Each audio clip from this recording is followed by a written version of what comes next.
시어머니 죽이는 날짜 잡았어요. 수요일, 아버님 산소 가는 길. 최병우가 봉투를 내밀었다. 자네 며느리가 살인 계획 중이야. 뭐라고? 정순의 얼굴이 새하얗게 질렸다. 보험금 30억. 교통사고로 위장할 계획이더군. 스피커에서 소라의 목소리가 울려 퍼졌다. 급 커브에서 트럭이 들이받으면 끝이에요. 브레이크 고장으로 조작하고. 늙은 여우가 1,000억 넘게 갖고 있다니까요? 우리가 차지해야죠. 근데 남편한테는 알려야 하지 않아요? 그 바보! 일 끝나고 알려도 늦지 않아요. 정순이 녹음기를 떨어뜨렸다.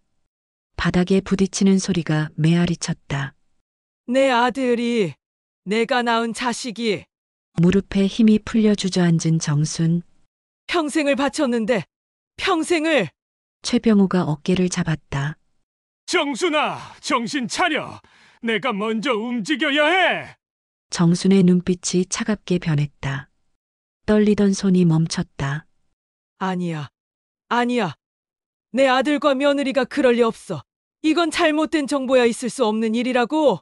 이게 무슨 황당무계한 일인가요? 며느리가 시어머니를 살인교사한다는 말인가요?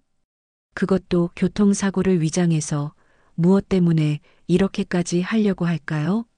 참으로 상상하기 어려운 일이 벌어질지도 모를 오늘의 사연 끝까지 들어봐 주세요. 구독, 좋아요, 알림 설정은 무료입니다. 꼭 눌러주세요. 아침 5시 윤정수는 오늘도 어김없이 부엌에 섰습니다.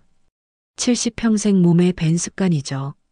밥솥에서 김이 모락모락 피어오르고 된장찌개가 보글보글 끓는 소리가 집안을 채웁니다. 하지만 오늘은 뭔가 달랐어요. 평생 병든 남편 박만호를 위해 차렸던 이 밥상이 오늘은 마지막 밥상이 되어버렸으니까요. 여보, 당신이 좋아하던 고등어구이예요. 싱싱한 걸로 골라왔어요.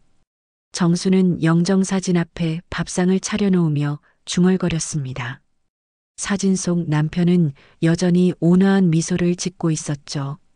30년 동안 폐병을 알아온 남편. 그동안 정순이 얼마나 고생했는지는 거울에 비친 주름진 얼굴과 거칠어진 손이 말해주고 있었습니다. 전화기를 들어 아들 태수에게 전화를 걸었어요. 신호음이 길게 이어지다가 겨우 연결이 되었습니다. 여보세요, 엄마. 태수의 목소리는 피곤해 보였습니다.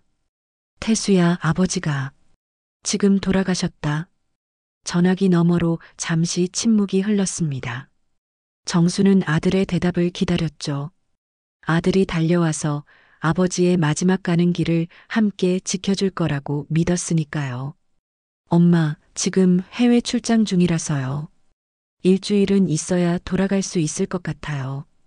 정순의 손에서 힘이 빠졌습니다. 수화기를 잡은 손이 부들부들 떨렸죠. 출장이라니. 아버지 장례식인데. 장례는 형편 봐서 간소하게 치르세요. 요즘 다들 그렇게 한다잖아요. 제가 돈 붙여드릴게요. 전화는 그렇게 끊어졌습니다. 정수는 한참을 멍하니 서 있었어요. 아들의 차가운 목소리가 귓가에 맴돌았죠. 저녁이 되어 습관적으로 스마트폰을 켰습니다. 며느리 소라가 가끔 올리는 사진이나 보려고요. 화면에 뜬 글을 보는 순간 정순의 눈이 커졌습니다. 파리 도착. 에펠탑 앞에서 인생샷 건졌어요. 행복해서 눈물 날 것 같아요. 사진 속 며느리는 환하게 웃고 있었고 옆에는 태수도 함께 있었습니다. 개시 시간을 확인해 보니 오늘 오전이었어요. 남편이 세상을 떠난 바로 그날 아들과 며느리는 파리에서 웃고 있었던 겁니다. 정순의 다리에 힘이 풀려 그대로 주저앉았습니다. 가슴이 찢어지는 것 같았죠. 평생 아들을 위해 살았는데 아들은 아버지의 죽음보다 여행이 더 중요했던 거예요. 당신도 보고 있죠? 우리 아들이 이렇게 변했어요. 정수는 영정 앞에서 흐느꼈습니다. 눈물이 주름진 볼을 타고 흘러내렸죠. 밤이 깊어가고 빈집은 더욱 쓸쓸했습니다. 정수는 남편의 영정 앞에 무릎을 꿇고 앉았어요. 촛불이 흔들리며 남편의 얼굴을 비췄죠. 여보, 나 이제 혼자예요. 아들도 며느리도 아무도 우리를 생각해주지 않아요. 정수는 떨리는 손으로 남편의 사진을 쓰다듬었습니다. 하지만 이제는 내가 강해질게요. 당신이 평생 날 지켜준 것처럼 이제는 내가 나를 지킬 거예요. 창밖에서 찬바람이 불어왔습니다. 커튼이 흔들리고 촛불이 잠시 꺼질 듯 흔들렸다가 다시 타올랐죠. 마치 정순의 마음처럼요. 무너질 것 같았다가도 다시 일어서려는 의지가 생겼습니다. 다음 날 아침 정수는 혼자 장례를 준비했습니다. 동네 사람들이 와서 도와주었지만 가족이라고는 정순 혼자뿐이었죠. 3일장을 치르는 동안 아들에게서는 연락 한 통 없었습니다. 박 선생님, 좋은 곳으로 가셨을 거예요. 이웃 할머니가 위로했지만 정순의 마음은 텅 비어 있었습니다. 남편을 잃은 슬픔보다 아들의 무관심이 더 가슴을 아프게 했으니까요. 장지로 향하는 연구차 안에서 정수는 남편의 관을 바라보며 속으로 다짐했습니다. 여보, 이제 정말 작별이네요. 하지만 당신이 남긴 사랑은 영원히 내 가슴에 있을 거예요. 그리고 이제부터는 내 인생을 살 거예요.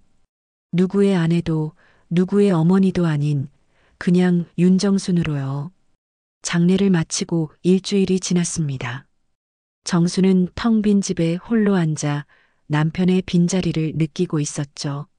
아침마다 습관처럼 2사람분의 밥을 차려놓고는 혼자 먹는 자신을 발견하곤 했습니다. 아들 태수는 결국 장례식에도 오지 않았어요. 파리에서 송금한 50만 원이 전부였습니다. 평생 아들을 위해 살았는데 아들에게 부모의 죽음은 50만 원짜리였던 겁니다. 오후 2시쯤 초인종이 울렸습니다. 문을 열어보니 정장을 단정하게 차려입은 중년 남성이 서 있었죠. 회색 정장에 안경을 쓴 모습이 신뢰감을 주었습니다. 윤정수님 맞으시죠? 저는 김앤박 법무법인의 변호사 김준호라고 합니다. 박만호 선생님 관련해서 찾아뵙습니다. 정수는 의아한 표정으로 변호사를 맞이했습니다. 거실에 앉은 김 변호사는 차를 한 모금 마신 후 조심스럽게 말을 꺼냈죠. 먼저 고인의 명복을 빕니다. 제가 오늘 찾아온 이유는 박만호 선생님께서 돌아가시기 3달 전에 저희 법무법인을 찾아오셨기 때문입니다. 김 변호사는 가방에서 노란 봉투 하나를 꺼냈습니다. 봉투는 오래되어 모서리가 달아 있었죠. 선생님께서는 그날 많이 힘드셨던 것 같았습니다. 숨을 고르시면서도 꼭 부인께 전해달라고 여러 번 당부하셨죠. 본인이 돌아가신 후에 이것을 부인께 전달해달라고 하셨습니다. 정순의 손이 떨렸습니다. 남편이 남긴 마지막 선물이 무엇일지 궁금하면서도 두려웠어요. 김 변호사가 말을 이었습니다. 선생님께서는 부인께서 평생 고생하신 것을 늘 마음 아파하셨습니다.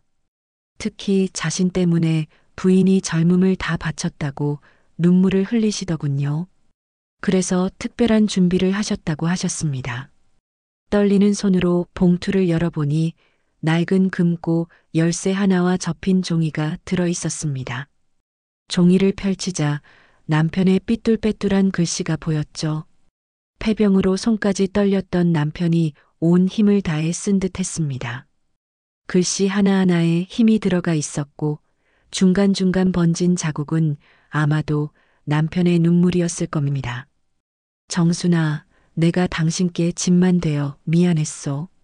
상암동 물류창고 327번지. 당신 이름으로 등록된 곳이요. 꼭 가보시오. 이것이 내가 당신께 주는 마지막 선물이요. 당신은 모르겠지만 나는 매일 당신께 미안했소. 정수는 눈물이 났습니다. 병든 몸으로 무슨 준비를 했다는 걸까요?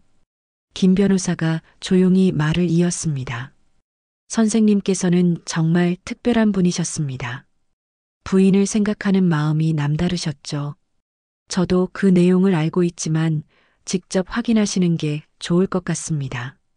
아, 그리고 이것도 함께 전해달라고 하셨습니다. 김 변호사는 작은 수첩을 건넸습니다.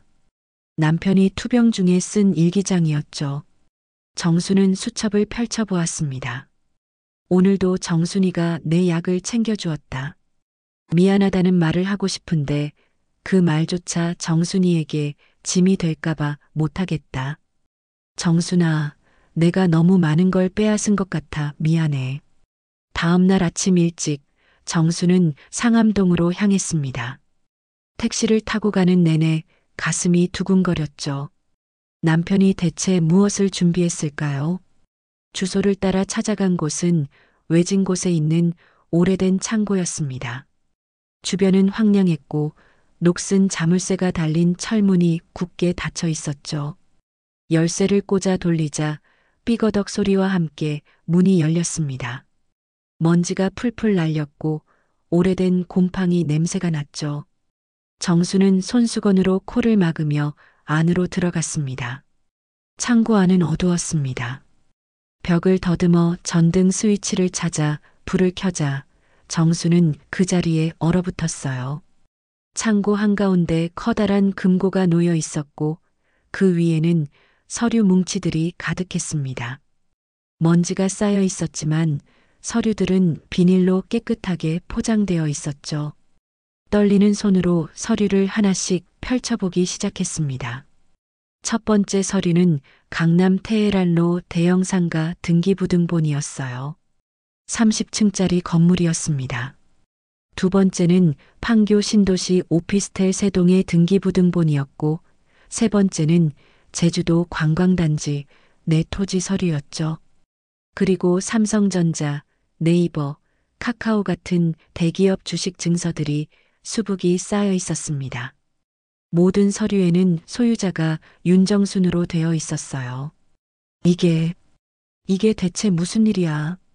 정수는 다리에 힘이 풀려 그 자리에 주저앉았습니다. 서류를 다시 확인해 보니 재산 가치가 1,000억이 넘었습니다. 아니, 1,200억은 될 것 같았어요. 평생 병원비로 허덕이며 살았다고 생각했는데 남편은 어떻게 이런 재산을 모았을까요? 금고를 열어보니 또 다른 편지가 있었습니다. 이번엔 좀 더 긴 편지였죠. 봉투에는 사랑하는 아내에게라고 적혀 있었습니다. 정순아, 놀랐지? 내가 젊었을 때 아버지께 물려받은 땅이 있었소. 강남이 개발되기 전 논밭이었던 땅이요.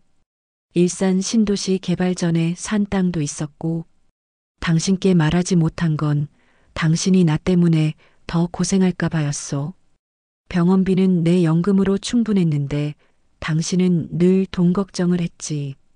밤새 내복을 꿰매고 찢어진 양말을 기워 신으면서도 나한테는 새 옷을 사주려 했잖아. 그래서 당신 모르게 땅을 팔고 다시 투자하고 조금씩 불려나갔소. 부동산 중개인 친구가 도와줬어. 이제 이 모든 게 당신 거요. 당신이 흘린 눈물과 땀의 대가라 생각하시오. 우리 아들이 당신께 잘하지 못할 것 같아 더 많이 준비했소.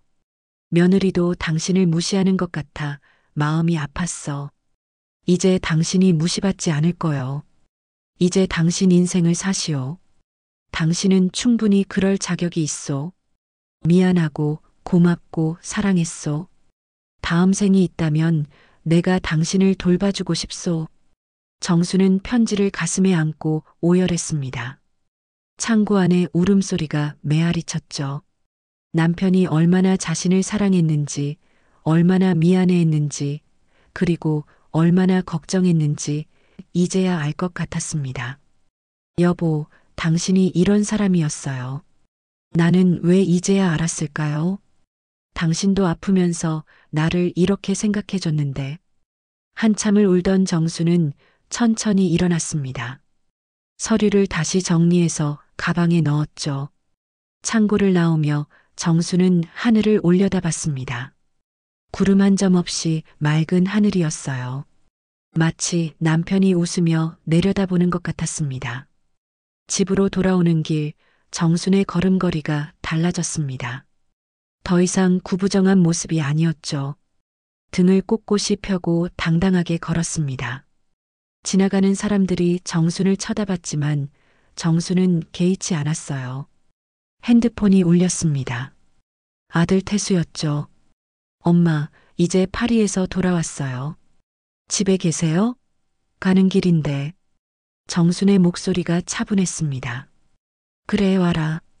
예전 같았으면 아들이 왔다고 반가워하며 음식 준비를 했겠지만 이제는 달랐습니다. 거실 탁자 위에 등기부등본을 한 장만 올려놓았어요. 테헤랄로 상가 건물 하나. 나머지는 모두 금고에 다시 넣어두었죠. 정수는 조용히 웃으며 혼잣말을 했습니다. 이제 내 인생은 내가 지킬 거예요. 그리고 사람의 진심이 무엇인지 제대로 볼 거예요. 여보, 당신이 준 이 선물로 나는 새로운 인생을 시작할게요. 밖에서 자동차 소리가 들렸습니다. 아들과 며느리가 도착한 모양이었죠. 정수는 깊게 숨을 들이쉬고 거실 소파에 앉았습니다. 테헤랄로 상가 건물 등기부등본 한 장만 탁자 위에 올려두고 나머지 서류들은 모두 안방 금고에 넣어두었죠. 현관문이 열리는 소리가 들렸습니다. 엄마, 저희 왔어요. 태수의 목소리가 들렸습니다. 평소보다 기운이 없어 보였죠. 며느리 소라도 함께 들어왔습니다. 두 사람 모두 검은색 옷을 입고 있었어요. 장례식엔 오지 못했으면서 이제 와서 상복을 입은 모습이 정순의 마음을 더욱 아프게 했습니다. 앉아라. 정순의 목소리는 차가웠습니다. 태수와 소라는 조심스럽게 소파에 앉았죠. 잠시 침묵이 흘렀습니다. 태수가 먼저 입을 열었어요. 엄마, 정말 죄송해요. 아버지 장례식에 못 가서 출장이었다며. 정순이 말을 잘랐습니다. 태수의 얼굴이 붉어졌죠. 사실은 출장이 아니었어요. 파리 여행이었어요. 이미 예약해둔 거라 취소가 안 됐다고 소라가 태수의 옆구리를 쿡 찔렀습니다. 하지만 태수는 계속 말했죠. 아니, 사실대로 말해야지. 엄마, 제가 잘못했어요. 아버지 돌아가신 날 저희가 파리에 있었던 거 알고 계시죠? 소라 인스타그램 보셨을 거예요. 정수는 아무 말 없이 두 사람을 바라봤습니다. 그 눈빛이 너무나 서늘해서 소라도 고개를 숙였죠. 태수가 갑자기 무릎을 꿇었습니다. 엄마, 잘못했어요. 정말 잘못했어요. 다시 시작하고 싶어요. 아버지께도 죄송하고 엄마께도 죄송해요. 소라도 마지못해 무릎을 꿇었습니다. 하지만 그 표정은 억지로 짜낸 듯 했죠. 어머니, 저희가 철이 없었어요. 용서해 주세요. 정수는 한참을 두 사람을 내려다봤습니다. 아들의 눈에는 눈물이 고여 있었지만 며느리의 눈은 건조했죠. 정순이 천천히 입을 열었습니다. 태수야, 넌 내 아들이야. 내가 낳아서 기른 자식이지. 하지만 내 아버지 장례식에 오지 않은 건 그건 사람의 도리가 아니었어. 태수가 고개를 더 숙였습니다. 알아요, 엄마. 제가 짐승만도 못했어요. 정순이 탁자 위에 등기부등본을 손가락으로 톡톡 두드렸습니다. 내 아버지가 재산을 좀 남기셨더구나. 태수와 소라의 눈이 동시에 커졌습니다. 특히 소라의 눈빛이 번뜩였죠. 정수는 그 모습을 놓치지 않았습니다. 이 테헤랄로 상가 건물. 월 임대료만 3억이 넘는단다. 소라가 헐떡였습니다. 태수도 놀란 표정을 감추지 못했죠. 아버지가 그런 재산이 있었어요? 그래. 너희 아버지는 겉으로는 가난한 병자였지만 속으로는 날 위해 이런 준비를 하고 계셨어. 너희가 날 무시할까봐 내가 외로울까봐. 태수의 눈에서 눈물이 흘렀습니다. 진심인지 연기인지는 알 수 없었지만 적어도 후회는 하는 것 같았죠. 소라는 여전히 등기부등본을 뚫어지게 쳐다보고 있었습니다. 정순이 일어나서 창가로 걸어갔습니다. 밖을 내다보며 말했죠. 내가 70평생을 살면서 깨달은 게 있어. 사람은 변할 수 있다는 거야. 하지만 기회는 한 번뿐이라는 것도 알지. 정순이 돌아서서 두 사람을 봤습니다. 너희에게 한 번의 기회를 주겠다. 이번 한 번만. 내 아버지 돌아가신 날 모든 그 죄는 평생 갚아야겠지만 그래도 넌 내 아들이니까. 태수가 고개를 들었습니다. 희망이 보이는 듯 했죠. 엄마, 정말이에요? 정말 용서해 주시는 거예요? 정순이 등기부등본을 집어들었습니다. 이 상가 건물 관리를 너희에게 맡기겠다. 임대 관리, 시설 관리, 모든 걸 너희가 해봐라. 월급은 500만 원씩 주겠다. 소라의 표정이 묘하게 변했습니다. 실망한 것 같기도 하고 계산하는 것 같기도 했죠. 어머니, 그럼 건물은? 건물 소유권은요? 정순이 날카롭게 소라를 봤습니다. 그건 내 이름으로 남겨둘 거야. 이건 신뢰의 시험이야. 너희가 정말 변했는지 사람이 바뀔 수 있다는 걸 보여줘. 1년 동안 성실하게 일하면 그때 다시 생각해 보겠다. 태수는 감격해서 또 울었습니다. 엄마, 고마워요. 정말 열심히 할게요. 실망시키지 않을게요. 하지만 소라의 표정은 달랐습니다. 억지로 웃고는 있었지만 눈빛은 차가웠죠. 두 사람이 일어서서 나가려 할 때 소라가 다시 돌아봤습니다. 어머니, 그런데 이 건물 하나만 있는 거예요? 아버님이 남기신 게? 정순이 의미심장하게 웃었습니다. 왜? 더 있으면 어쩌려고? 소라가 당황해서 손을 휘저었습니다. 아니에요. 그냥 궁금해서요. 저희가 관리를 도와드릴 수 있을까 해서. 일단은 이것부터 잘해봐. 그럼 더 맡길 수도 있겠지. 두 사람이 나간 후 정수는 다시 소파에 앉았습니다. 한숨이 나왔죠.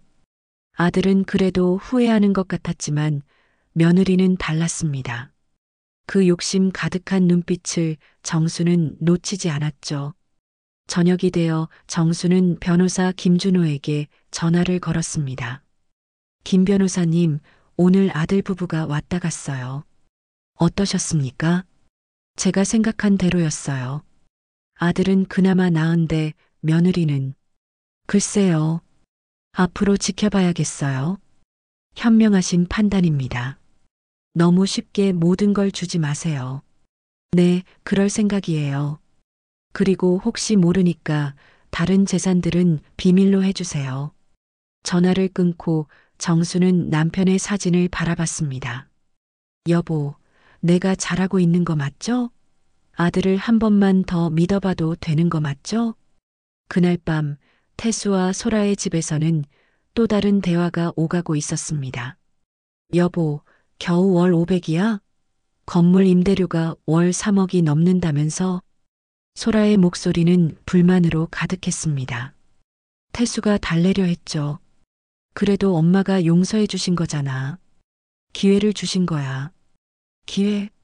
이건 기회가 아니라 함정이야. 너희 어머니는 우릴 시험하고 있는 거야. 그리고 절대 그 재산을 줄 생각이 없을 거야. 소라의 눈빛이 어둡게 변했습니다. 태수는 불안한 표정으로 아내를 바라봤죠. 소라야, 무슨 생각하는 거야? 아무것도 아니야. 그냥 우리도 대비를 해야 한다는 거지. 그 늙은 여우가 우리를 속일 수도 있으니까. 창밖에는 비가 내리기 시작했습니다. 먹구름이 몰려오면서 폭풍의 전조를 알리고 있었죠. 정순의 시험은 이제 시작이었고 진짜 싸움은 이제부터였습니다. 한 달이 지났습니다. 태수와 소라는 매일 테헤란로 상가 건물에 출근해서 관리 업무를 맡았죠. 태수는 나름대로 성실하게 일했지만 소라는 달랐습니다. 매일같이 건물의 임대 현황을 살피고 수익 구조를 분석하며 계산기를 두드렸죠. 그날도 소라는 관리실에서 장부를 뒤적이고 있었습니다. 월 임대료 3억 2천만 원, 년간 38억. 이 건물 시세만 800억이 넘어. 소라가 혼잣말처럼 중얼거렸습니다. 태수가 커피를 들고 들어왔죠. 또 계산하고 있어? 그만해. 엄마가 보시면 안 좋아하실 거야. 여보, 우리가 언제까지 이렇게 살 거야? 월 500만 원 받으면서 이 거대한 건물을 관리만 하고. 소라의 목소리에는 독이 묻어 있었습니다. 태수가 한숨을 쉬었죠. 엄마가 1년 후에 다시 생각해 본다고 했잖아. 1년? 그 1년 동안 늙은 여우가 다른 사람한테 넘길 수도 있어. 아니면 재단 같은 데 기부할 수도 있고. 소라가 태수의 손을 잡았습니다. 그 손길은 차가웠지만 목소리는 달콤했죠. 여보, 우리한테는 시간이 없어. 어머니가 70이 넘으셨잖아. 언제 무슨 일이 생길지 몰라. 우리가 먼저 준비해야 해. 무슨 소리야? 엄마한테 무슨 일이 생기길 바라는 거야? 태수가 놀라서 손을 뺐습니다. 소라가 재빨리 말을 바꿨죠. 아니, 그런 게 아니라 만약의 경우를 대비해야 한다는 거야. 상속 문제도 미리 알아봐야 하고. 그날 밤 소라는 혼자 카페에서 누군가를 만났습니다. 정장을 입은 중년 남자였죠. 명함에는 행복한 미래 보험 설계사 박진수라고 적혀 있었습니다. 박 설계사님, 제가 전화로 말씀드린 건 잘 생각해 보셨어요? 박진수가 커피를 한 모금 마시며 말했습니다. 위험한 일이에요. 교통사고로 위장한다고 해도. 사고예요, 사고. 밤길에 가로등도 없는 언덕길에서 일어나는 불의의 사고. 브레이크가 고장나서 생긴 안타까운 사고죠. 소라가 봉투를 밀어줬습니다. 두툼한 봉투였죠. 성금 5천만 원이에요. 일이 끝나면 5천만 원 더 드릴게요. 박진수의 눈빛이 흔들렸습니다. 1억이라는 돈은 그에게도 큰 돈이었죠. 근데 시어머니가 그렇게 큰 재산이 있다는 걸 어떻게 확신하죠?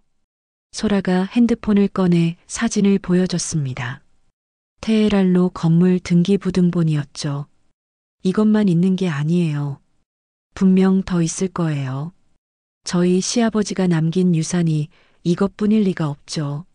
일이 성공하면 보험금도 타고 상속도 받고 당신도 억대 부자가 되는 거예요. 박진수가 고개를 끄덕였습니다. 알겠습니다. 그런데 교통사고 전문 브로커가 필요할 겁니다. 제가 아는 사람이 있어요. 신용철이라고 이쪽 업계에서는 유명한 사람이죠. 일주일 후 소라는 태수와 함께 저녁을 먹고 있었습니다. 고급 레스토랑이었죠. 와인을 마시며 소라가 조심스럽게 말을 꺼냈습니다. 여보, 어머니가 요즘 건강이 안 좋으신 것 같아. 엄마가? 왜? 무슨 일 있어? 아니, 그냥 얼굴이 안 좋아 보이셔서. 고혈압도 있으시고 당뇨도 있으시잖아. 혹시 갑자기 쓰러지시면 어떡해? 태수가 와인잔을 내려놓았습니다.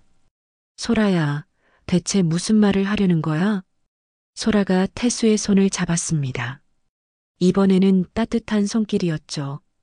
여보, 우리가 어머니를 미리 보호해드려야 한다는 거야. 보험도 들어드리고 건강검진도 받게 해드리고. 보험? 응, 실버 보험이라고 있어. 노인분들 전용 보험인데 사고나 질병으로 갑자기 돌아가시면 보험금이 나와. 우리가 보험료 내드리면 되잖아. 태수가 고개를 저었습니다. 엄마가 싫어하실 거야. 그런 거 필요 없다고 하실 게 뻔해. 그러니까 우리가 몰래 들어드리는 거지. 어머니 동의 없이도 가능한 보험이 있어. 내가 알아봤어. 소라의 말에 태수가 눈살을 찌푸렸습니다. 그건 아니지. 엄마 몰래 보험을 든다는 게 말이 돼? 소라가 짜증스럽게 말했죠. 그럼 어머니가 갑자기 돌아가시면 우리는 빈털터리가 되는 거야. 그 많은 재산은 다 국가로 돌아가거나 기부되겠지. 그래도 여보, 정신 차려. 우리 애들 생각도 해야지. 수진이, 민호 대학 등록금은? 결혼 자금은? 우리가 늙어서는 뭘 먹고 살 거야? 태수가 머리를 감싸쥐었습니다. 소라는 계속 설득했죠. 이건 살인이 아니야. 그냥 만약을 대비하는 거야. 보험은 누구나 드는 거잖아. 그리고 어머니한테 정말 아무 일도 안 생기면 그게 제일 좋은 거고. 하지만 내 말투를 들으면 마치 뭐, 내가 어머니가 죽기를 바라는 것 같아? 천만에. 난 그저 우리 가족의 미래를 생각하는 거야. 소라가 눈물을 글썽였습니다. 연기였지만 태수는 약했죠. 알았어. 보험은 들되 절대 엄마한테 해가 되는 일은 없어야 해. 당연하지. 내가 그런 나쁜 사람으로 보여? 소라는 속으로 비웃었습니다. 태수는 너무 순진했죠. 그날 밤 소라는 다시 박진수와 신용철을 만났습니다. 어두운 술집 구석자리였죠. 다 준비됐습니다. 그 할머니가 자주 다니는 길을 파악했어요. 매주 수요일마다 남편 묘지에 가시더군요. 돌아오는 길에 급커브 구간이 있는데 가로등도 없고 CCTV도 없어요. 신용철이 지도를 펼쳐 보이며 설명했습니다. 여기서 트럭이 추돌하면 그 경차는 절벽 아래로 떨어질 겁니다. 브레이크 고장으로 보이게 조작도 가능하고요. 소라가 고개를 끄덕였습니다. 좋아요. 근데 실패하면 어떡하죠? 실패는 없습니다. 제가 이 일을 10년째 하고 있어요. 단 한 번도 실패한 적이 없죠. 박진수가 덧붙였습니다. 보험은 이미 가입됐어요. 수익자는 아드님 이름으로 해뒀고 보험금은 30억입니다. 소라의 눈이 반짝였습니다. 30억? 거기에 상속 재산까지 더하면. 근데 정말 괜찮겠습니까? 나중에 문제되면. 신용철이 걱정스럽게 물었습니다. 소라가 차갑게 웃었죠. 문제될 게 뭐가 있어요? 불의의 사고일 뿐인데. 늙은 사람들은 언제든 사고로 죽을 수 있는 거예요. 자연의 섭리죠. 세 사람은 잔을 부딪혔습니다. 유리잔이 부딪히는 소리가 어둠 속에서 불길하게 울렸죠. 집으로 돌아온 소라는 거울을 보며 혼잣말을 했습니다. 윤정순, 당신이 우리를 무시한 대가를 치르게 될 거야. 그 많은 재산을 혼자 차지하려 했지? 이제 곧 모든 게 우리 것이 될 거야. 한편 정수는 그날 밤 이상한 꿈을 꿨습니다. 남편이 나타나서 뭔가 말하려 하는데 들리지 않았죠.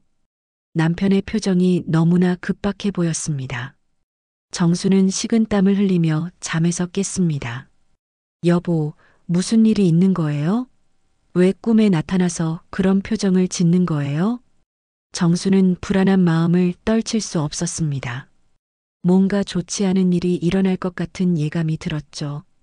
창밖을 보니 먹구름이 가득했습니다. 폭풍우가 몰려오는 전날 밤이었습니다. 불안한 예감은 현실이 되고 있었습니다. 정수는 며칠 전부터 이상한 낌새를 눈치챘죠. 태수와 소라가 찾아올 때마다 자신의 건강 상태를 지나치게 물어봤고 갑자기 건강검진을 받으라고 권했습니다. 특히 소라의 눈빛이 평소와 달랐어요. 욕심이 아니라 뭔가 다른 계획이 숨어 있는 것 같았죠. 정수는 오랜 친구인 전직 형사 최병호를 만났습니다. 단골 찻집에서였죠. 병호야, 부탁이 하나 있어. 뭔데? 갑자기 그렇게 심각한 표정을 짓고 우리 며느리 좀 조사해 줄 수 있어? 뭔가 이상한 낌새가 있어. 최병호가 찻잔을 내려놓으며 정순을 봤습니다. 무슨 일인데? 설마 재산 때문에? 정순이 고개를 끄덕였습니다. 남편이 남긴 재산 이야기를 간단히 들려줬죠. 최병호의 표정이 심각해졌습니다. 알았어. 내가 아는 사설 탐정이 있으니까 붙여볼게.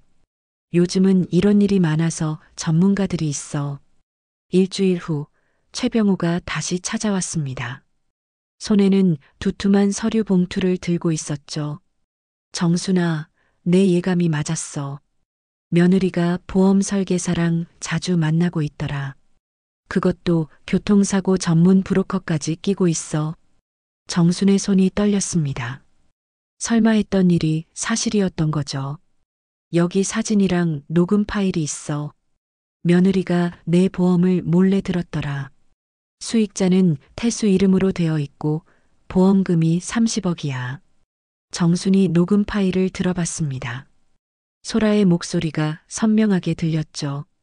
수요일 묘지 가는 길 급커브 구간에서 트럭이 추돌하면 돼요. 브레이크 고장으로 보이게 조작하고. 정수는 눈을 감았습니다. 자신의 며느리가 그리고 어쩌면 아들까지도 자신의 죽음을 계획하고 있었던 거예요. 최병우가 정순의 어깨를 잡았습니다. 정순아, 당장 경찰에 신고해야 해. 아니야. 아직은 때가 아니야. 정순의 눈빛이 차갑게 변했습니다. 확실하게 잡아야 해. 현행범으로. 그래야 빠져나갈 구멍이 없지. 위험해. 실제로 사고를 당할 수도 있어. 괜찮아. 내가 계획이 있어. 정수는 최병우와 함께 치밀한 계획을 세웠습니다. 사설 탐정을 통해 소라 일당의 모든 움직임을 파악했죠. 수요일 묘지 가는 날이 다가왔습니다. 정수는 평소처럼 남편 묘지에 다녀온다고 집을 나섰어요. 여보, 오늘도 당신 보러 가요. 근데 오늘은 특별한 손님들이 따라올 것 같네요. 정수는 혼잣말처럼 중얼거리며 차에 올랐습니다. 하지만 평소와는 다른 길로 갔죠. 최병우가 준비한 다른 차량으로 갈아타고 미리 준비한 가발과 옷으로 변장했습니다. 그리고 정순의 차는 최병우의 부하가 운전해서 묘지로 향했죠. 신용철은 트럭을 몰고 대기하고 있었습니다. 귀에는 무전기가 꽂혀 있었죠. 목표 차량이 묘지를 출발했습니다. 10분 후 급커브 구간 도착 예정. 알겠습니다. 준비 완료. 신용철이 트럭 시동을 걸었습니다. 계획대로라면 급커브에서 정순의 차를 들이받아 절벽 아래로 떨어뜨릴 예정이었죠. 하지만 신용철은 몰랐습니다. 이미 경찰이 주변에 매복하고 있다는 것을요. 정순의 차가 급커브에 들어섰습니다. 신용철이 엑셀을 밟으며 돌진했죠. 바로 그 순간 경찰차들이 사이렌을 울리며 나타났습니다. 멈춰. 경찰이다. 신용철은 당황해서 급브레이크를 밟았습니다. 트럭이 미끄러지며 가드레일에 부딪혔죠. 정순의 차는 이미 안전한 곳에 정차해 있었습니다. 운전자는 정순이 아니라 경찰이었으니까요. 경찰들이 신용철을 체포했습니다. 동시에 다른 팀은 박진수와 소라가 있는 곳으로 향했죠. 카페에서 돈을 주고받으며 기다리던 소라와 박진수도 현장에서 체포됐습니다. 무슨 일이에요? 왜 이러는 거예요? 소라가 소리쳤지만 경찰은 냉정했습니다. 살인교사 및 보험 사기 혐의로 체포합니다. 수갑이 채워지는 순간 소라는 정순을 봤습니다. 카페 구석에서 조용히 지켜보고 있던 정순을요. 정순의 눈빛은 차가웠지만 어딘가 슬퍼 보였죠. 어머니가 다 꾸민 일이었어요? 정순이 천천히 다가왔습니다. 꾸민 게 아니야. 너희가 스스로 판 무덤에 빠진 거지. 저는 그저 뭐? 시어머니를 죽이고 재산을 차지하려 했다고? 보험금까지 타내려고? 소라가 울기 시작했습니다. 하지만 그것도 연기인지 진심인지 알 수 없었죠. 경찰차에 태워지는 소라를 보며 정수는 깊은 한숨을 쉬었습니다. 집으로 돌아오니 태수가 거실에 앉아 있었습니다. 뉴스를 보고 있었죠. 화면에는 소라가 체포되는 장면이 나오고 있었습니다. 엄마. 태수의 얼굴은 창백했습니다. 눈에는 눈물이 가득했죠. 태수야, 너도 알고 있었니? 저는 정말 몰랐어요. 보험은 알았지만 설마 진짜로, 정말로 엄마를. 태수가 무릎을 꿇었습니다. 엄마, 죄송해요. 제가 멍청했어요. 소라 말만 듣고 저는 정말 엄마한테 그런 일이 생기길 바라지 않았어요. 정순이 태수를 물끄러미 봤습니다. 아들의 눈에서 진심이 느껴졌죠. 어리석었지만 적어도 살인까지 생각한 건 아니었던 것 같았습니다. 태수야, 일어나. 넌 공범은 아니야. 하지만 방조자였어. 그것도 큰 죄야. 알아요, 엄마. 평생 후회하며 살 거예요. 정순이 창밖을 봤습니다. 해가 지고 있었죠. 이제 너도 선택해야 해. 소라와 함께 감옥에 갈 건지 아니면 새로운 삶을 살 건지. 엄마, 저는 다시 시작하고 싶어요. 처음부터 다시요. 그날 밤 정수는 남편의 영정 앞에 앉았습니다. 여보, 오늘 큰 고비를 넘겼어요. 우리 며느리가 날 죽이려 했어요. 하지만 내가 이겼어요. 당신이 도와준 거죠? 촛불이 흔들렸습니다. 마치 남편이 대답하는 것 같았죠. 변호사 김준호가 찾아왔습니다. 윤정수님, 수고 많으셨습니다. 소라 씨는 최소 10년 이상의 형을 받을 겁니다. 살인미수와 보험 사기는 중범죄니까요. 태수는 어떻게 되나요? 아드님은 직접적인 가담을 하지 않았으니 처벌받지는 않을 겁니다. 하지만 도덕적 책임은 피할 수 없겠죠. 정순이 고개를 끄덕였습니다. 이제 정리할 시간이 됐네요. 이 모든 악연을 끊고 새롭게 시작해야겠어요. 며칠 후 정수는 모든 재산 목록을 정리했습니다. 1200억이 넘는 재산이었죠. 그중 절반은 사회에 기부하기로 했고 나머지는 자신의 노후와 진짜 가족 같은 사람들을 위해 쓰기로 했습니다. 태수에게는 자립할 수 있을 정도의 작은 금액만 남겨주기로 했죠. 진짜 사랑과 효도가 무엇인지 깨달을 때까지는요. 다음 날 아침 전국이 떠들썩했습니다. 모든 뉴스 채널에서 일제히 이 사건을 다뤘죠. 앵커의 목소리가 텔레비전에서 흘러나왔습니다. 충격적인 사건입니다. 1000억대 자산가인 70대 노모를 살해하려 한 며느리가 체포됐습니다. 보험금과 상속 재산을 노린 치밀한 범죄였다고 하는데요. 화면에는 소라가 수갑을 찬 채 고개를 숙이고 경찰서로 들어가는 모습이 나왔습니다. 이어서 신용철과 박진수의 얼굴도 모자이크 처리되어 방송됐죠. 기자의 목소리가 이어졌습니다. 피해자인 윤정순 씨는 남편이 남긴 1000억대 재산의 상속자였습니다.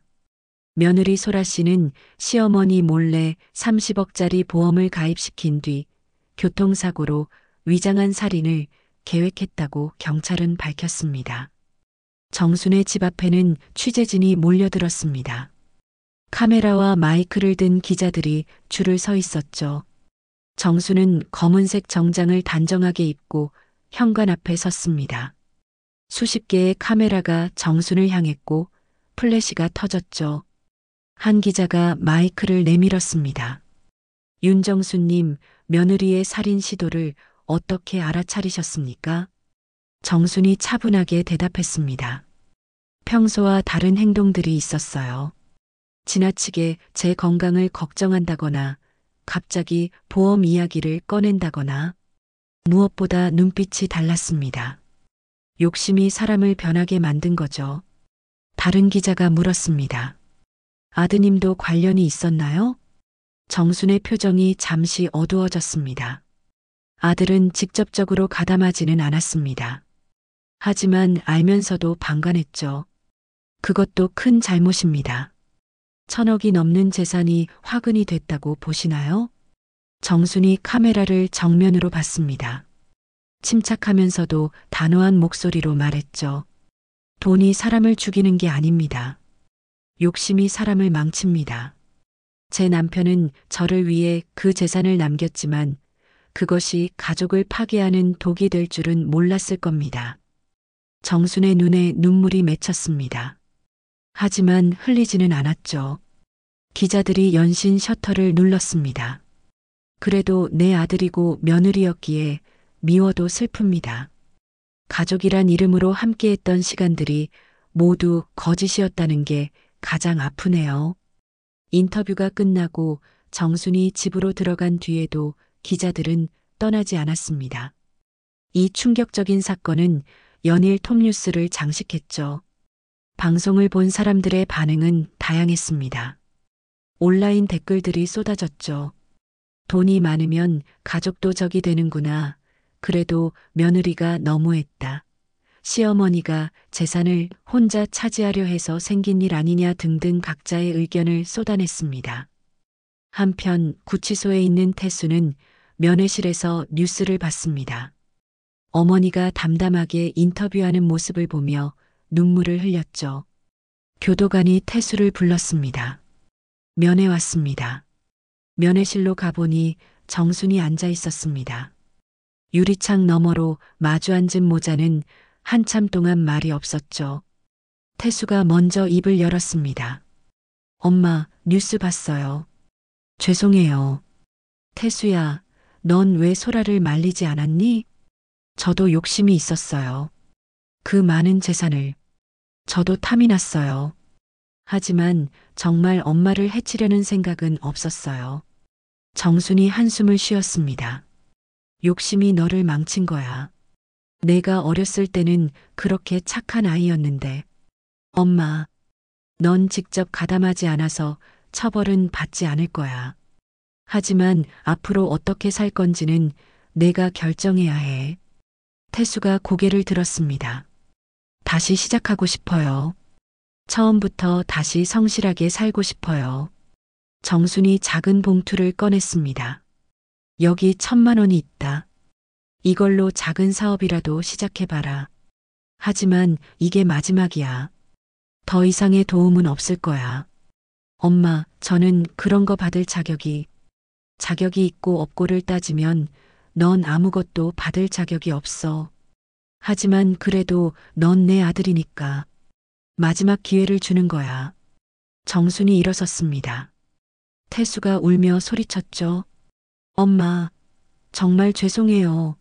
다시는 실망시키지 않을게요. 정수는 뒤돌아보지 않고 나갔습니다. 밖에는 여전히 기자들이 기다리고 있었죠.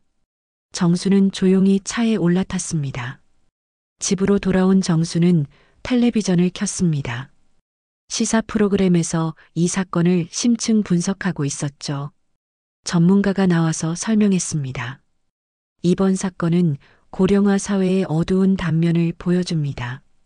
노인들의 재산을 노리는 가족 간 범죄가 늘어나고 있죠.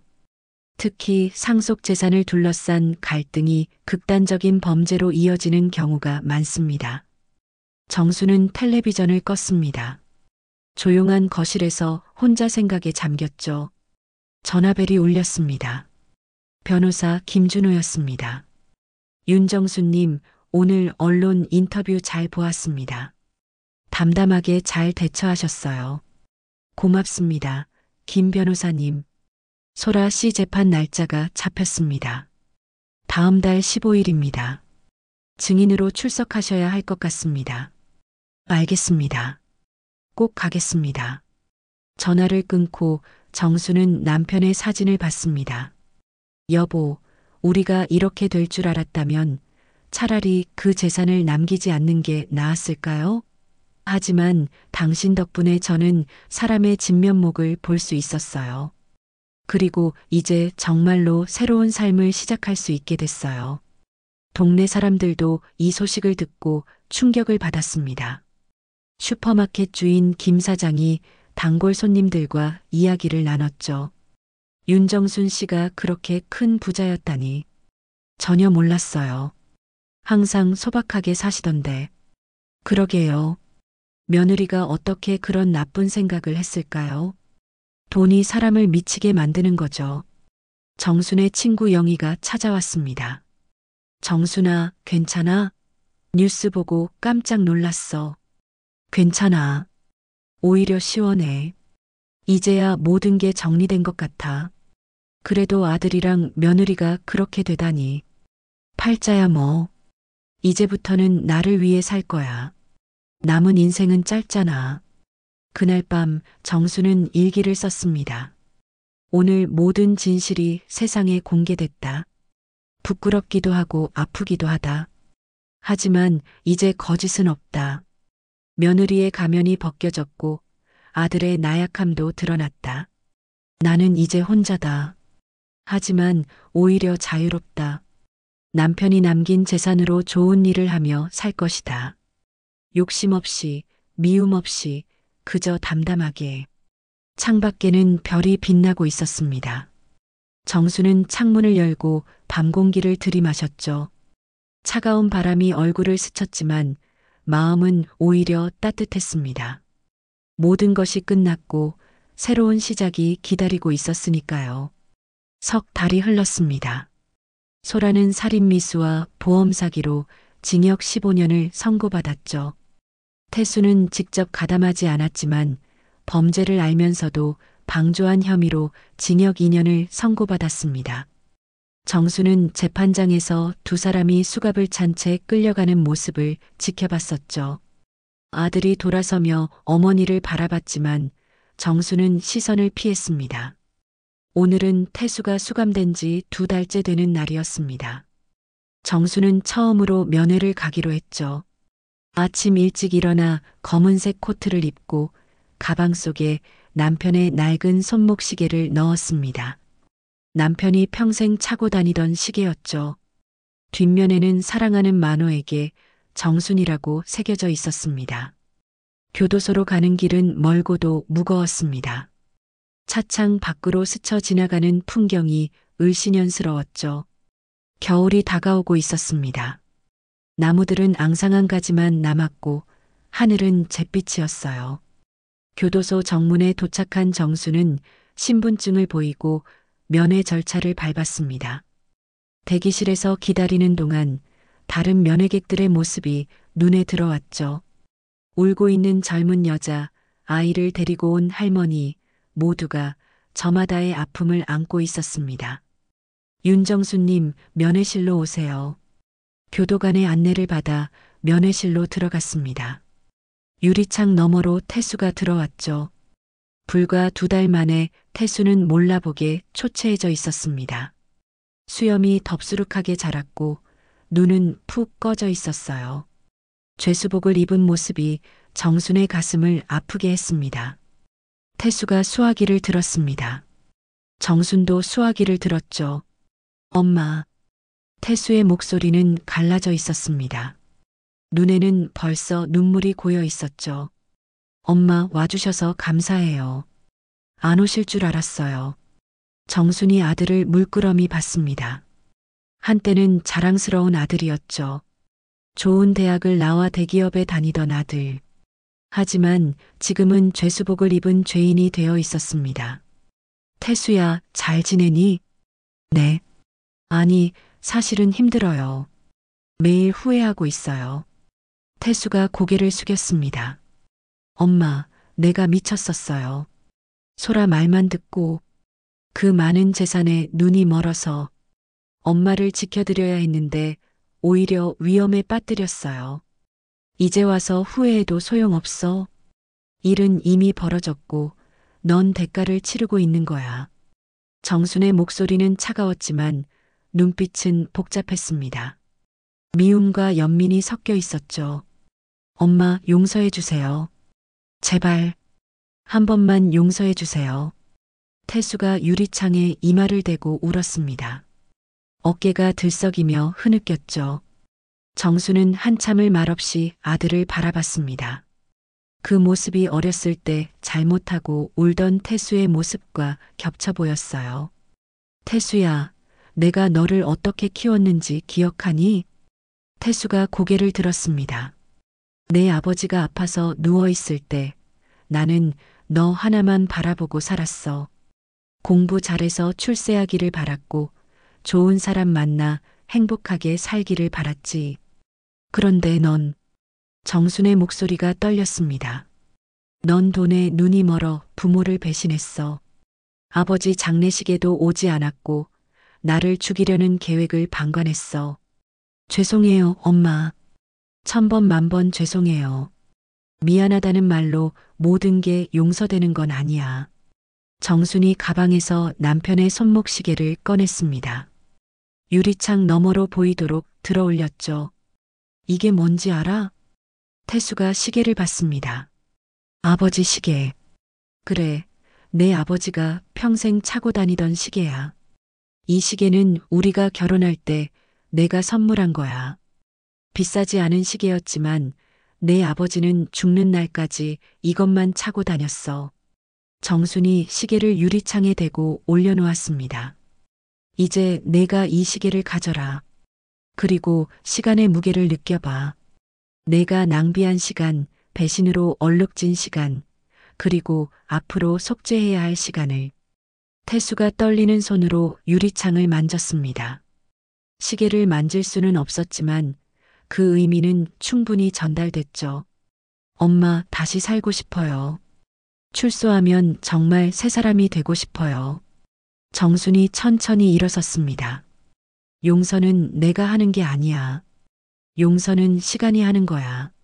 내가 진정으로 뉘우치고 변한다면 시간이 모든 걸 말해주겠지. 엄마, 가지 마세요.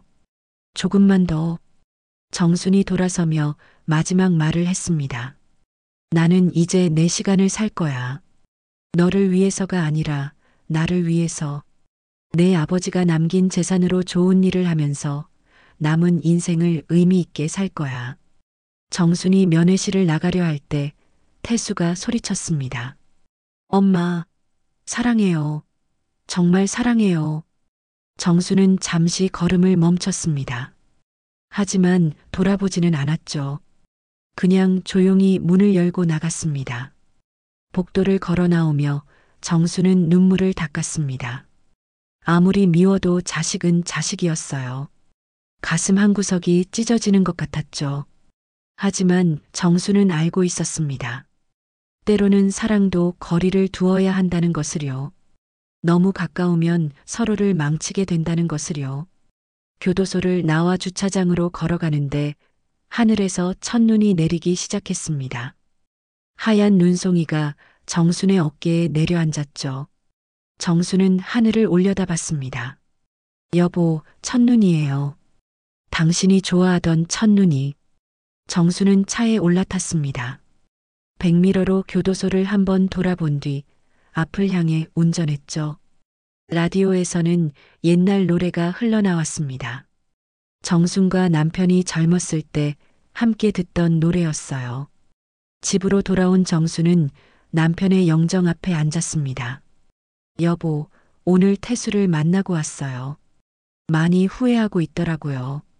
하지만 전 용서할 수 없어요. 아직은요. 언젠가는 용서할 날이 오겠지만 지금은 아니에요. 정수는 서랍에서 서류 봉투를 꺼냈습니다. 재단 설립 서류였죠. 이제 정말로 시작이에요. 당신 이름으로 장학재단을 만들 거예요. 가난한 학생들이 공부할 수 있도록 도와주는 재단이요. 그리고 노인들을 위한 복지센터도 만들 거예요. 우리 같은 노인들이 외롭지 않게 존엄하게 살 수 있도록요. 창밖의 눈은 점점 거세게 내리고 있었습니다. 세상이 하얗게 변해가고 있었죠. 마치 모든 것을 덮어 새롭게 시작하라는 것처럼요. 그날 밤 정수는 일기를 썼습니다. 오늘 태수를 만났다. 마음이 많이 아팠다. 하지만 이것이 필요한 거리다. 사랑하지만 가까이 할 수 없는 거리. 용서하고 싶지만 아직은 할 수 없는 마음. 시간이 모든 것을 해결해 주기를 바란다. 태수가 진정으로 새 사람이 되기를, 그래서 언젠가는 진짜 가족으로 다시 만날 수 있기를 바란다. 그때까지 나는 내 길을 갈 것이다. 1년이 흘렀습니다. 계절이 4번 바뀌는 동안 정순의 삶도 완전히 달라져 있었죠. 오늘은 특별한 날이었습니다. 박만호 장학재단의 창립식이 열리는 날이었으니까요. 서울 시내 한 호텔의 대연회장에는 이미 수백 명의 손님들이 모여 있었습니다. 교육계 인사들, 언론인들, 그리고 정순이 도움을 약속한 학생들과 노인들이 자리를 가득 메웠죠. 정수는 거울 앞에서 마지막으로 옷매무새를 정돈했습니다. 품위 있는 검은색 정장에 남편이 좋아하던 진주 브로치를 달았죠. 1년 전과는 완전히 다른 모습이었습니다. 구부정했던 등은 꼿꼿해졌고 주름진 얼굴에는 자신감이 넘쳤어요. 윤정순 이사장님, 이제 입장하실 시간입니다. 비서가 조심스럽게 알려왔습니다. 정순이 고개를 끄덕이고 연회장으로 들어섰죠. 박수 소리가 터져 나왔습니다. 정순은 단상에 올라 마이크 앞에 섰어요. 수백 개의 눈이 정순을 바라봤습니다. 안녕하십니까? 박만호 장학재단 이사장 윤정순입니다. 정순의 목소리는 차분하면서도 힘이 있었습니다. 1년 전 저는 모든 것을 잃을 뻔했습니다. 사랑하는 남편을 잃었고 믿었던 가족에게 배신당했죠. 심지어 목숨까지 위협받았습니다. 하지만 저는 여기 서 있습니다. 더 강해진 모습으로요. 청중들이 숨죽이며 들었습니다. 작년 뉴스를 통해 모두가 알고 있는 사연이었죠. 오늘 저는 남편의 이름으로 이 재단을 설립합니다. 재산의 절반인 600억 원을 사회에 환원하기로 했습니다. 이 돈으로 가난한 학생들이 꿈을 펼칠 수 있도록 돕고 외로운 노인들이 존엄하게 살 수 있도록 지원할 것입니다. 기자들이 연신 카메라 셔터를 눌렀습니다. 정순이 잠시 말을 멈추고 천장을 올려다봤죠. 마치 하늘에 있는 남편을 보는 것처럼요. 제 남편 박만호는 평생 병으로 고생했지만 끝까지 저를 생각했습니다. 이 재단은 그의 사랑과 헌신을 기리는 것입니다. 그리고 정순의 목소리가 잠시 떨렸습니다. 가진 걸 지키려면 먼저 마음을 다스려야 합니다. 욕심이 우리를 망치기 전에 나눔이 우리를 구원할 것입니다. 사랑이 없는 가족은 지옥보다 무섭다는 것을 저는 뼈저리게 배웠습니다. 청중 가운데서 누군가 손수건으로 눈물을 닦았습니다. 정순의 이야기가 많은 이들의 가슴을 울렸죠. 오늘부터 매년 100명의 학생에게 장학금을 지급하고 5곳의 노인복지센터를 운영할 것입니다. 그리고 매달 독거노인 1000명에게 생필품을 지원하겠습니다. 박수가 터져 나왔습니다. 정순이 손을 들어 박수를 멈췄죠. 마지막으로 한 가지 더 말씀드리고 싶습니다. 저에게는 아들이 하나 있습니다. 지금은 감옥에 있죠. 저를 배신했고 지켜주지 못했습니다. 하지만 여전히 제 아들입니다. 언젠가 그가 진정으로 뉘우치고 돌아온다면 이 재단에서 일할 기회를 주려 합니다. 용서는 쉽지 않지만 불가능하지도 않으니까요. 기자 한 명이 손을 들었습니다. 이사장님, 그렇게 많은 재산을 기부하시고 후회하지 않으십니까? 정순이 미소를 지었습니다. 후회요? 전혀요. 돈은 혼자 가지고 있으면 독이 되지만 나누면 약이 됩니다. 저는 이제 70이 넘었어요. 남은 시간 동안 의미 있는 일을 하고 싶습니다. 창립식이 끝난 후 정수는 재단 사무실로 갔습니다. 벽에는 남편의 큰 사진이 걸려 있었죠. 사진 아래에는 박만호 선생, 1938년에서 2024년 사랑과 헌신의 삶이라고 적혀 있었습니다. 저녁이 되어 집으로 돌아온 정수는 남편의 영정 앞에 앉았습니다. 오늘 있었던 일을 하나하나 들려주듯 말했죠. 여보, 오늘 재단 창립식을 무사히 마쳤어요. 당신 이름이 영원히 기억될 거예요. 좋은 일로요. 정순이 향을 피우고 절을 했습니다. 그리고 태수 이야기도 했어요. 언젠가는 용서할 거라고. 당신도 그걸 원하시죠? 바람이 불어 향 연기가 흔들렸습니다. 정수는 그것을 남편의 대답으로 받아들였죠. 이제야 속이 다 시원해요. 당신도 보고 있었죠? 제가 얼마나 강해졌는지. 더 이상 나약한 윤정순이 아니에요. 정순이 창문을 열었습니다. 밖에는 봄비가 내리고 있었어요. 겨울이 지나고 새로운 계절이 시작되고 있었죠. 빗소리가 조용히 집안을 채웠습니다. 여보, 이제 정말로 제 인생을 살아요.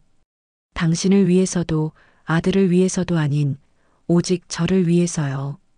하지만 그 삶 속에 당신의 사랑이 늘 함께할 거예요.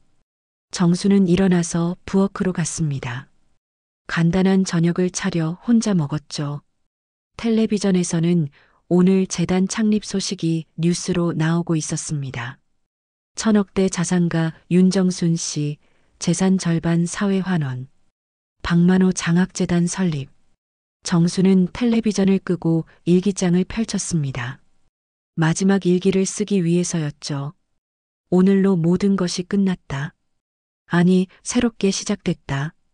끝까지 나를 버린 사람들 덕분에 나는 다시 태어났다. 배신과 아픔이 없었다면 지금의 강한 내가 있을 수 없었을 것이다. 며느리는 나를 죽이려 했지만 오히려 나를 살렸다.